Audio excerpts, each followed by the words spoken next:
L'appel est arrivé un mardi matin, fin octobre, au moment où les platanes devant la fenêtre de ma cuisine avaient pris la couleur d'un vieux cuivre patiné.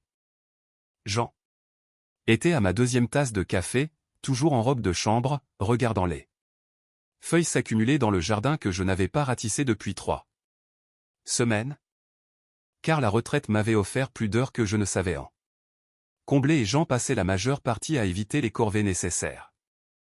Mon téléphone a vibré sur le plan de travail, affichant un numéro inconnu, mais j'ai décroché quand même car à 67 ans, on finit par répondre à chaque appel anonyme, on ne sait jamais ce qui peut arriver.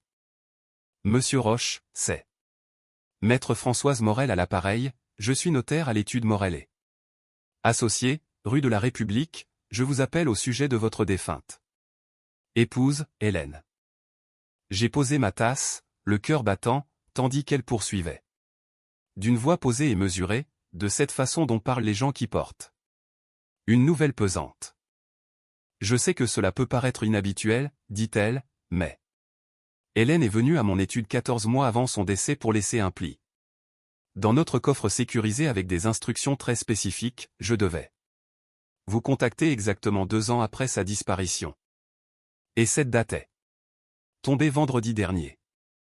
Je n'ai rien dit, Hélène était partie depuis 2 ans. 2 années passées à apprendre à cuisiner pour un seul, à dormir de mon côté du lit par simple habitude, et à acheter encore 2 brosses à dents au Monoprix. Sans y réfléchir. Elle a demandé à ce que vous veniez seul, a précisé Maître Morel, elle a été très catégorique sur ce point dans ses instructions, seul et sans en parler à vos fils. Je suis resté planté dans ma cuisine un long moment. Après avoir raccroché, fixant par la fenêtre une seule feuille rouge qui lâchait. Sa branche est tombée à pic, sans vent pour la dévier. Je me suis rendu rue de la République l'après-midi même sans prévenir personne et j'ai été reçu par Maître Morel, une femme d'une 50aine d'années aux cheveux striés d'argent. Avec des lunettes de lecture suspendues à une chaîne autour du cou. Son bureau sentait le vieux papier et le thé Earl Grey, elle m'a serré la main fermement. Comme le font les gens qui respectent ce qu'ils s'apprêtent à vous annoncer. Puis elle m'a fait asseoir face à un bureau en acajou qui avait probablement été le témoin de 1000 conversations difficiles. Avant de vous donner ceci, dit-elle. En posant une enveloppe scellée sur le bureau entre nous, je veux que vous sachiez qu'Hélène était très calme lorsqu'elle est venue me voir, elle n'était ni paniquée, ni en colère, elle était simplement lucide. Elle savait exactement ce qu'elle faisait et pourquoi. L'enveloppe portait mon nom écrit de la main d'Hélène, cette cursive bouclée et sereine qu'elle avait gardée depuis sa jeunesse à Saint-Malo, et rien que de la voir, ma poitrine s'est serrée d'une manière à laquelle je n'étais pas préparé. Prenez tout le temps qu'il vous faut, a dit Maître Morel avant de s'éclipser. Je suis resté assis là un moment, tenant simplement le papier de couleur crème dont le seau était intact, pensant qu'Hélène avait touché cela, qu'elle s'était assise quelque part avec un stylo et avait pesé chaque mot en sachant qu'elle ne serait plus là quand je les lirais. J'ai ouvert la lettre, mon cher Jean-Pierre, si tu lis ceci, c'est que 2 ans ont passé, et j'espère de tout mon cœur que tu vas bien, j'espère que tu te nourris correctement. Que tu sors et que tu n'accordes pas au hachis parmentier de Madame Lefebvre plus de crédit qu'il n'en mérite sous prétexte qu'elle t'en apporte tous les dimanches. J'ai failli rire, presque. Je dois te dire des choses que je ne pouvais pas dire de mon vivant, non pas par peur, mais parce que je ne voulais pas que nos derniers mois ensemble tournent autour de cela, je voulais qu'ils soient consacrés à nous. J'espère que tu le comprendras, Jean-Pierre. J'aime nos fils, je veux que tu le saches avant tout. Mais l'amour et la confiance sont 2 choses bien distinctes, et j'ai observé. Depuis plus longtemps que tu ne le penses, Marc et Damien te traitaient, nous traitaient, comme un problème à gérer plutôt que comme des parents à chérir. J'ai arrêté de lire pour fixer le plafond, puis j'ai baissé les yeux et continué. Je ne dis pas cela par amertume, j'ai pris des notes, tu sais comment je suis mon amour, les dates, les montants, les conversations. Je les ai rangés dans le classeur bleu de mon atelier de couture, derrière les échantillons de tissu. Sur l'étagère du bas. Je veux que tu le consultes, non pas pour te mettre en colère, mais pour que tu puisses voir clairement ce que j'ai vu, et prendre tes propres décisions les yeux grands ouverts. J'ai confiance en toi, Jean-Pierre. Je l'ai toujours eu, c'est pourquoi je te le dis maintenant plutôt que de ne jamais le faire. Tout mon amour, par-delà ce qui vient, Hélène. J'ai plié la lettre et je l'ai remise dans l'enveloppe, restant encore 20 minutes dans le bureau de Maître Morel avant de sentir mes jambes assez solides pour me lever. Le trajet du retour a duré 40 minutes car je n'ai pas pris le chemin direct, j'ai roulé le long des rives du lac d'Annecy, passant devant le port de Plaisance où Hélène et moi aimions marcher le dimanche matin avant que ses genoux ne la fassent souffrir. J'ai conduit jusqu'à ce que les eaux s'étendent largement sur ma gauche sous un ciel de novembre bas et gris, et je me suis laissé envahir par le poids total de ce que je détenais. Quand je suis enfin rentré, les voitures de mes deux fils étaient dans l'allée, ce qui n'était pas inhabituel. Marc, l'aîné de 43 ans, s'était réinstallé à la maison. Il y a 18 mois après l'échec de sa deuxième entreprise. Occupant le rez-de-jardin aménagé et la deuxième place de parking, tandis que Damien, 39 ans, n'était jamais vraiment parti, étant revenu s'installer après 2 ans d'études à Grenoble sans jamais repartir. Sa chambre étant restée telle quel et son linge étant toujours lavé dans ma buanderie. Je m'étais persuadé que c'était normal, que c'était ce que les familles faisaient les unes pour les autres. Je suis entré par la porte latérale et je les ai entendus dans la cuisine. Marc riait de quelque chose sur son téléphone pendant que Damien mangeait des biscuits directement dans le paquet sur le comptoir. « Ah, salut. Papa, a dit Damien sans lever les yeux, t'as racheté du lait. » J'ai répondu que non, que je ne savais pas qu'il en manquait. Je t'ai envoyé un SMS, a-t-il ajouté en haussant les épaules avant d'avaler un autre biscuit. Marc a jeté un coup d'œil, m'a fait un bref signe de tête et s'est replongé dans sa conversation sans qu'aucun des deux ne me demande où j'étais passé. Je me suis rendu dans l'atelier d'Hélène que je n'avais pas touché depuis 2 ans, sa machine à coudre trônait toujours sur la table près de la fenêtre et ses échantillons étaient triés par couleur dans les paniers en osier dénichés dans une brocante à Évian. La pièce sentait encore faiblement sa lavande et la crème.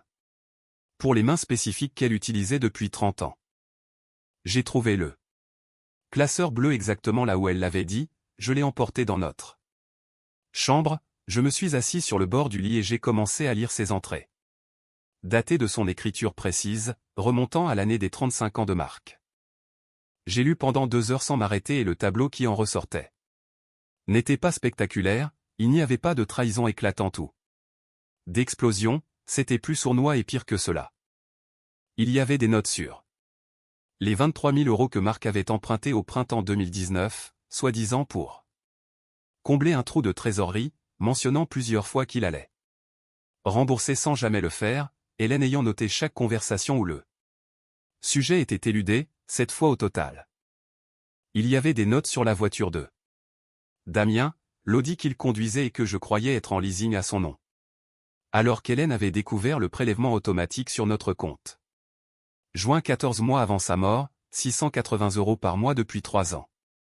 Il y avait même le compte-rendu d'une conversation qu'elle avait surprise entre eux. Dans le garage où Marc disait, et j'ai relu cette phrase 3 fois, d'ici à ce qu'il se passe quelque chose, la maison vaudra au moins 1 million d'euros. Si on vit ici, c'est du capital gratuit aussi longtemps que nécessaire, faut juste pas le braquer. J'ai refermé le classeur et je l'ai posé sur l'oreiller d'Hélène, restant assis dans cette chambre qui sentait encore sa crème pour les mains, pensant à nos 38 ans de mariage et à cette femme qui avait observé tout cela avec des yeux clairs et tristes. Et qui m'avait assez aimé pour me dire la vérité depuis l'au-delà. Je n'ai pas bien dormi cette nuit-là et le lendemain matin, j'ai appelé mon expert comptable, Sylvie Bernard, qui gérait mes finances depuis avant ma retraite du ministère des Finances. Je lui ai demandé un décompte complet de tous les transferts, prélèvements et prêts sortis de mes comptes ces 6 dernières années en lui précisant que c'était urgent. Elle m'a envoyé un résumé préliminaire le jeudi soir et les chiffres étaient pire que dans le classeur, entre les prêts directs. Les frais secondaires sûrs. Des comptes que je ne surveillais pas assez et ce que Sylvie a identifié comme l'ajout non autorisé du nom de Damien sur l'un de mes vieux livrets d'épargne. Un compte où j'avais mis de côté 34 000 € pour un voyage dans les Highlands écossais qu'Hélène et moi avions toujours prévu. Le total dépassait les 87 000 €. J'étais un retraité de la fonction publique, j'avais ma pension, mes économies et la maison, je n'étais pas démuni, mais j'avais 67 ans, ma femme était partie, et mes 2 fils s'étaient servis tranquillement dans la vie que nous avions bâtie ensemble tout en vivant sous mon toit, mangeant ma nourriture et utilisant mon électricité sans jamais me regarder dans les yeux pour me dire la vérité. J'ai appelé mon plus vieil ami, Gérard, que je connaissais depuis notre poste à Paris en 1987, le genre d'homme qui ne vous dit pas ce que vous voulez entendre mais ce que vous avez besoin d'entendre avant de vous servir un verre. Je suis allé chez lui à Thonon le samedi matin et je lui ai tout raconté. Quand j'ai eu fini, il est resté silencieux un instant avant de demander « Qu'est-ce que tu veux faire, Jean-Pierre ?» Je lui ai dit que je ne voulais pas briser ma famille, que je ne voulais pas être ce père qui compte chaque centime, et qu'Hélène aimait ses garçons même en me mettant en garde. Gérard m'a regardé droit dans les yeux. « Tu ne me demandes pas ce que tu veux faire, tu sais déjà ce que tu vas faire. Tu me demandes si tu en as le droit. » Il avait raison, comme souvent. Je suis allé voir un avocat le lundi suivant, non pas celui recommandé par Marc autrefois, mais un nouveau, maître Arthur Belkacem à Chambéry, recommandé par Sylvie. J'ai apporté le classeur, le résumé financier et la lettre d'Hélène. Maître Belkacem a écouté sans m'interrompre puis a joint les mains sur son bureau en disant « Vous avez des options, monsieur Roche, laissez-moi vous les expliquer. Je n'ai pas entamé de poursuite pénale, ce n'était pas mon but, je voulais de la clarté et de la protection. Arthur m'a aidé à mettre cela en place. En commençant par un codicile à mon testament, retirant Marc et Damien comme bénéficiaires directs au profit d'une structure fiduciaire avec des conditions. Et un exécuteur indépendant. Nous avons régularisé le compte d'épargne où Damien s'était ajouté sans autorisation et nous avons documenté les prêts formellement, créant des instruments juridiques reconnaissant les dettes et établissant des termes de remboursement. Puis j'ai dit à Arthur que je voulais vendre la maison. Il n'a pas scié, c'est votre droit le plus strict. La maison d'Annecy-le-Vieux était une grande villa de 4 chambres qu'Hélène et moi avions achetée en 1991 pour l'équivalent de 214 000 € et qui, sur le marché actuel, en valait près de 1,2 million. Je ne l'avais jamais vue autrement que comme un foyer, mais j'avais lu les mots de Marc dans ce classeur trop de fois pour pouvoir y rester sans les entendre raisonner. J'ai prévenu les garçons un mercredi soir, en leur demandant de s'asseoir à la table de la cuisine, cette même table où Hélène avait servi 30 ans de petits déjeuners, de Noël et de dîners ordinaires, et je leur ai dit que j'avais consulté un avocat, que j'avais passé mes finances au peigne fin et que je vendrais la maison à la nouvelle année. Marc s'est figé, dans cette attitude de recalcul permanent qu'il possédait, tandis que Damien s'exclamait « Quoi ? Pourquoi ?» J'ai simplement répondu « Parce que c'est ma maison et que j'ai décidé qu'il était temps. » Marc a retrouvé son calme en premier, s'adossant à sa chaise avec cette voix raisonnable que je savais désormais feinte. « Papa, c'est une grosse décision. As-tu pensé aux impôts, à l'endroit où tu irais ? On peut t'aider à réfléchir. On ne veut pas que tu fasses quelque chose de précipité. » J'ai rétorqué que je n'étais pas pressé, que j'y réfléchissais depuis des semaines. « Tu ne nous as rien dit » a lâché Damien, ce à quoi j'ai répondu par un simple non. Damien a regardé son frère puis moi, il a été le premier je crois à sentir que quelque chose avait basculé dans la pièce, en moi, dans tout l'agencement de nos vies. Et il a demandé si tout allait bien. J'ai regardé mon fils cadet, pensant aux 34 000 € disparus, pensant à Hélène à sa table de couture notant soigneusement la date en haut d'une nouvelle page de son classeur bleu, c'est note fidèle sur des choses qu'elle espérait ne jamais avoir à utiliser. Je vais très bien, ai-je dit, mais je pense qu'il est temps pour vous de prendre vos propres dispositions, je vous donne 60 jours, ce qui est plus que correct. Les semaines suivantes ont été difficiles comme le sont souvent. Les choses honnêtes, il y a eu des appels, une conversation avec Marc qui a viré à la dispute où il a tenté de me faire culpabiliser et de me faire peur. Avant que je ne réalise avec surprise que ces mots n'avaient plus aucune prise sur moi. Il y a eu un long silence de Damien, brisé par un SMS demandant si on pouvait se parler, ce que nous avons fait autour d'un café dans une brasserie près de son nouvel appartement, et c'était tendu et incomplet, mais c'était réel, d'une manière que nos échanges n'avaient pas été depuis des années. Je n'essayais pas de les punir, je veux être clair là-dessus, Hélène ne m'avait pas demandé de les punir, elle m'avait demandé de voir clair et de choisir consciemment, et c'est ce que je faisais.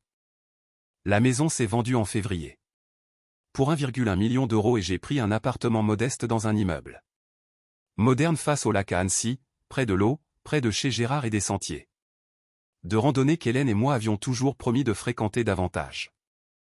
Je l'ai meublé simplement, gardant son fauteuil de lecture et le classeur bleu.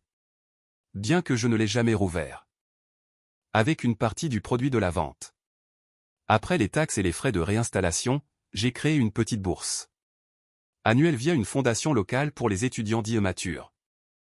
Les gens de plus de 50 ans qui reprennent leurs études après un changement de carrière ou un accident de la vie, car Hélène avait terminé sa licence à 53 ans, suivant des cours du soir à l'université tout en travaillant à la bibliothèque. Et elle n'avait jamais été aussi fière de rien d'autre que de ce diplôme. J'ai donné son nom à cette bourse et la fondation m'a envoyé une lettre confirmant la première bénéficiaire, une femme de 61 ans qui terminait un cursus d'assistance sociale. J'ai rangé cette lettre dans le tiroir où je garde les choses importantes. Je parle à Damien de temps en temps, il a été honnête avec moi une ou deux fois d'une façon inédite, et je trouve que je peux l'accepter sans avoir besoin que cela répare tout. Avec Marc, c'est plus difficile et je ne sais pas encore ce que cela deviendra, mais ce que je sais, c'est qu'Hélène s'est assise seule dans un bureau de notaire de la rue de la République pour m'écrire une lettre dont elle n'était pas sûre que j'aurais le courage de suivre les conseils. Elle connaissait ma tendance à détourner le regard devant les difficultés, elle savait que mon amour pour mes fils m'avait parfois rendu aveugle, et elle m'a aimé quand même, m'a fait confiance quand même, m'a dit la vérité quand même. Et lors de la première soirée 12 d'avril, je suis descendu au bord du lac au crépuscule, l'eau était encore grise mais la lumière changeait.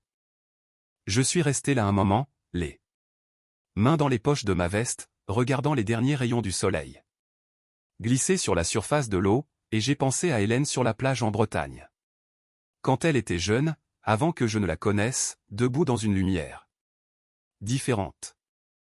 Devenant déjà la femme qui m'aimerait assez un jour pour me dire ce que je ne voulais pas entendre. J'ai dit merci à voix haute, pour personne et pour elle, puis j'ai fait demi-tour et je suis rentré chez moi.